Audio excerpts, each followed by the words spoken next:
اس چیز کو پیش کرنے کے بعد جب ملک کے اندر نظام اسلامی کا مطالبہ ہم نے شروع کیا تو اب یہ سوچا گیا کہ علل اعلان کس طرح سے ان لوگوں کا منہ بند کیا جا سکتا ہے.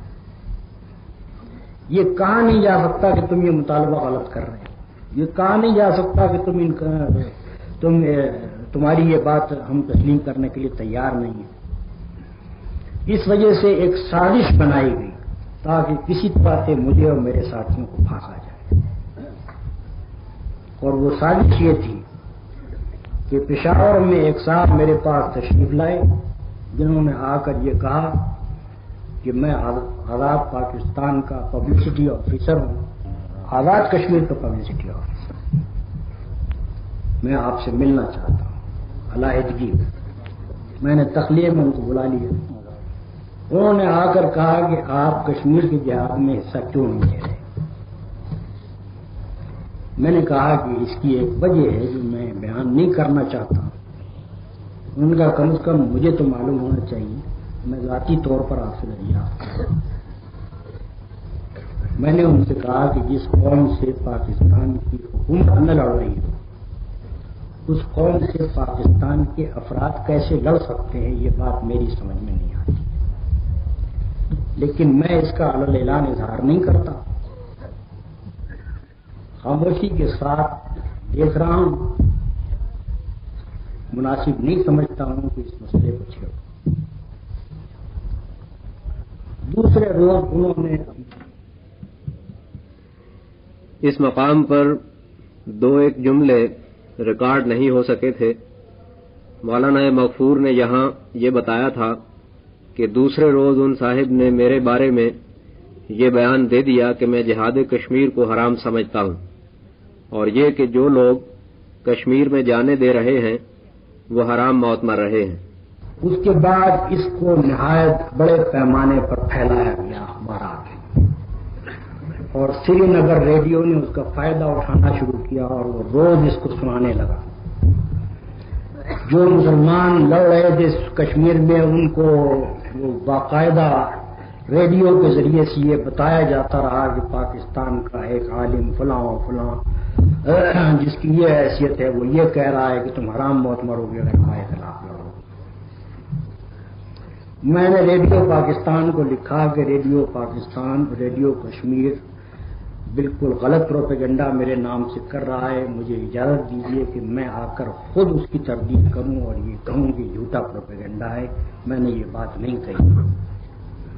مگر انکار کر دیا گیا مجھے اس بات کی اجازت دینے سے. اس کے معنی یہ ہے کہ کشمیر کا مسئلہ بھی اس وقت ان کی نگاہ میں اتنی اہمیت نہیں رکھتا تھا جتنی اہمیت اس بات کی تھی کہ پاکستان میں اسلامی نظام کے مطالبے کو کسی طرح سے دبایا جائے. کشمیر میں لڑنے والوں کی ہمتیں میرا نام لے کر توڑ دی جائیں اس کی پرواہ نہیں تھی.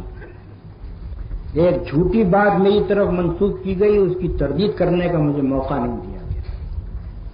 آج تک اس بات کو دہرایا جا رہا ہے. جب کبھی میں کوئی پاکستان کی اصلاح کے لیے کوئی کام کرتا ہوں تو اس کے فوراً میرے اوپر یہ الزام دوہرا دیا جاتا ہے. بارہا اس حقیقت کا اظہار کر چکا ہوں کہ یہ کس طرح سے کیا گیا. غرض یہ جھوٹا الزام پھیلانے کے بعد اکتوبر سن 48 میں مجھے اور مولانا امین احسن صاحب اور طفیل صاحب کو گرفتار کر لیا گیا. 20 سال تک ہم نظر بند رکھے گئے. 20 مہینے تک ہم نظر بند رکھے گئے. خیال ان کا یہ تھا کہ یہ 2-3 آدمی اگر پکڑ لیے جائیں تو جماعت اسلامی ختم ہو جائے گی. مگر ان کو معلوم نہیں تھا کہ جماعت اسلامی کو ریت کا گھروندہ نہیں ہے، خوب سوچ سمجھ کر بنائی گئی. وہ مطالبہ نظام اسلامی کو روک نہیں سکے. مارچ 49 میں وہ آبجیکٹو ریزولوشن پاس کیا گیا، وہ قرارداد مقاصد پاس کی گئی جس کو ہماری دستور ساز اسمبلی کے پہلے اجلاس میں پاس ہونا چاہیے تھا. لیکن اس قرارداد مقاصد کی اصل حیثیت یہ تھی جس کو میں نے اسی زمانے میں اپنی ایک تقریر میں بیان کیا تھا. یہ ایک ایسی عجیب بارش ہے جس کے آنے سے پہلے نہ کوئی گھٹا اٹھی نہ جس کے بعد کوئی رویتی ہوئی. ایک قرارداد پاس کر دی گئی. سوال یہ ہے کہ اگر آپ نے وہی بات مان لی تھی سچے دل سے جس کا ہم نے مطالبہ کیا تھا، تو اس کے بعد تو آپ کو ہمیں نظر بند رکھنا نہیں چاہیے تھا. اس کے بعد تو آپ کو کہنا چاہیے تھا کہ آؤ اسی مقصد کے لیے ہمارے ساتھ تعاون کرو. مگر معلوم ہوا کہ وہ قرارداد منہ بند کرنے کے لیے پاس کی گئی تھی، اس غرض کے لیے نہیں تھی کہ اس کو عمل میں لانا تھا. چنانچہ ہماری نظر بندی جاری رہی اور برابر ہر 6 مہینے کے بعد اس میں اضافہ ہوتا رہا.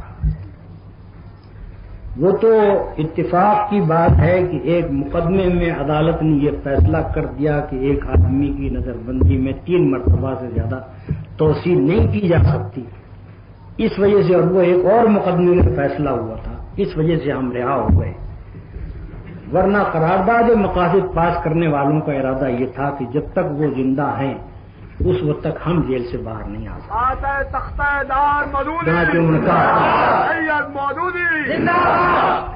اس کے بعد دوسرا حملہ جماعت اسلامی پر سن 53 میں کیا گیا.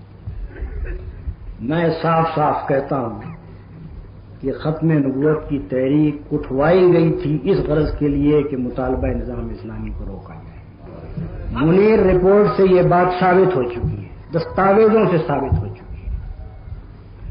اس کے اٹھانے والوں کو سمجھایا گیا، ان سے صاف صاف کہا گیا کہ خدا کے لیے ایک مرتبہ اسلامی دستور پاس ہو جانے دو، اس کے بعد پھر اس مسئلے کو اٹھاؤ. خواجہ ناظم الدین کی رپورٹ آ چکی تھی سن 52 کے آخر میں. اسلامی دستور پاس ہونے میں کوئی زیادہ دیر باقی نہیں تھی، صرف اتنی بات باقی تھی کہ دستور ساز اسمبلی میں وہ پیش ہو اور اسلامی دستور بن جائے. لیکن عین وقت پر یہ جھگڑا کھڑا کیا گیا. نتیجہ یہ ہوا کہ خواجہ ناظم الدین کی رپورٹ دھری کی دھری رہ گئی. لاہور میں مارشل لا لگا اور اس کے بعد بیوروکریسی اس طرح سے ملک کے سینے کے اوپر سوار ہو گئی کہ اس وقت تک وہ اتر نہیں سکی. یہ سب کچھ اس لیے کیا گیا کہ یہاں اسلامی نظام قائم نہ ہونے دیا جائے.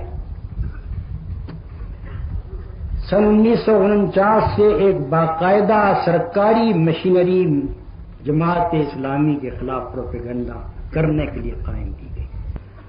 باقاعدہ تنخواہ دار آدمی اس غرض کے لیے رکھے گئے کہ جماعت اسلامی کے خلاف پروپیگنڈا کیے جائے اور اسلام کے معاملے میں لوگوں کے ذہن کو جتنا زیادہ الجھایا جا سکتا ہے الجھایا.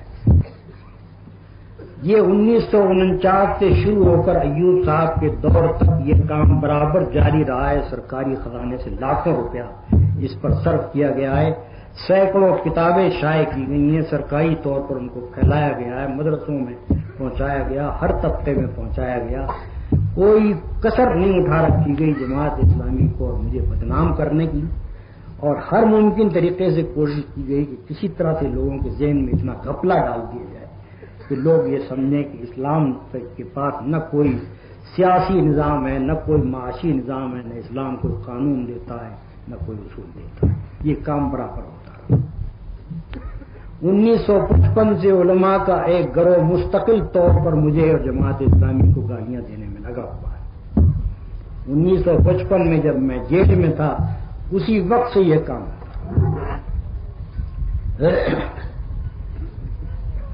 اس کے بعد سن 1963 میں جماعت اسلامی کی زندگی کو ختم کر دینے کی کوشش.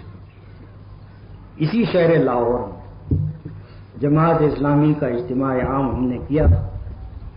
اس اجتماع عام کو لاؤڈ اسپیکر کی اجازت نہیں دی گئی. اس کے لیے ایک بہت تنگ جگہ تجویز کی گئی تاکہ جماعت کا اجتماع پھیل جائے. وہاں غنڈے بھیجے گئے، معلوم ہے کہ کس نے بھیجے تھے، کچھ چھپا ہوا اب نہیں ہے. بھیجنے والے کون؟ پوری تیاری اس بات کی کر لی گئی تھی کہ غنڈے آ کر گڑبڑ مچائیں اور جماعت اسلامی کا ایک آدمی بھی اگر کسی غنڈے کے اوپر ہاتھ ڈال دے تو فوراً جماعت اسلامی کے اوپر حملہ کر دیا جائے اور گولی برسائی جائے اور جماعت کو خلاف قانون قرار دیا. جن صاحب نے یہ انتظام کیا تھا انہوں نے اپنے دوستوں کے سامنے بے تکلف یہ کہا تھا کہ ہم اس جماعت کا یہاں وہ حشر کریں گے جو مصر میں اخوان کا کیا گیا. لیکن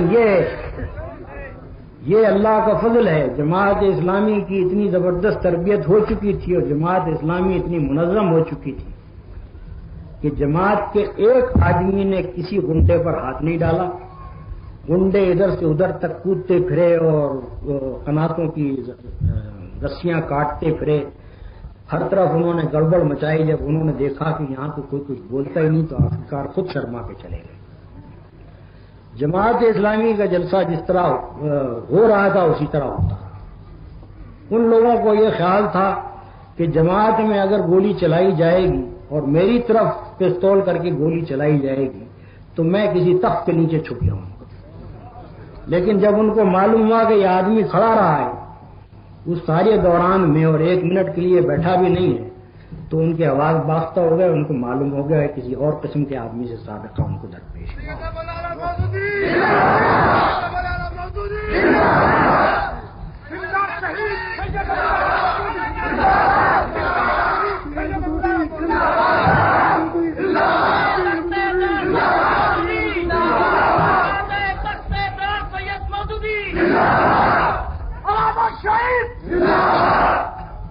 جب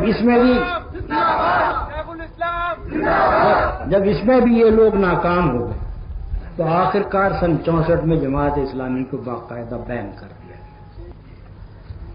جماعت اسلامی نے سن 63 کے آخر میں ایک زبردست مہم چلائی تھی کہ ایوب صاحب اپنے سن 62 کے دستور کے اندر باقاعدہ بنیادی حقوق کی ضمانت دیں. اس مہم کا یہ اثر ہوا کہ ان کو بنیادی حقوق کی ضمانت تو دینی پڑی، لیکن وہ بل باوجود اس کے کہ پاس ہو چکا تھا اسمبلی میں، لیکن اس پر دستخط ایوب صاحب نے نہیں کیے. 6 دسمبر کو ہمیں گرفتار کرنے کے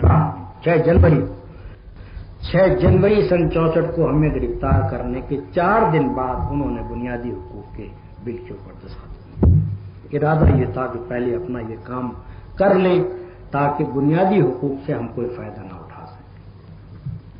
لیکن اللہ کا فضل ہے کہ ان کی یہ حرکت کرنے کے بعد جماعت اسلامی کو بین کر کے انہوں نے دیکھ لیا کہ جماعت اسلامی کو وہ ختم نہیں کر سکے.